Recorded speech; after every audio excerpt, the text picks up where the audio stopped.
I am the Tofu Golem. Please enjoy the video. In this video, I will explain how to make hummus taste better. First, always start with quality ingredients. Using a premium tahini makes a huge difference, giving your hummus a richer, creamier texture. For an incredibly smooth result, take the time to peel your chickpeas. And here's a pro tip.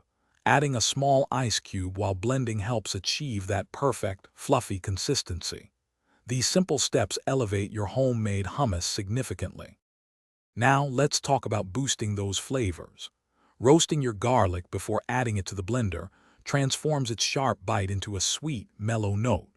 Fresh lemon juice and a touch of zest are essential for that vibrant, tangy brightness that makes hummus so refreshing. And don't forget the finishing touch.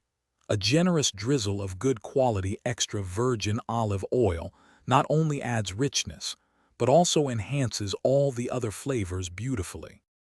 Beyond the basics, there are many ways to get creative with your hummus.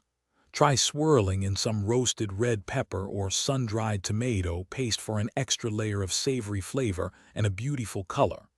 For texture and aroma, garnish with toasted pine nuts and a sprinkle of fresh parsley or cilantro. A dash of smoked paprika or a pinch of za'atar spice blend can also add wonderful depth and an authentic touch.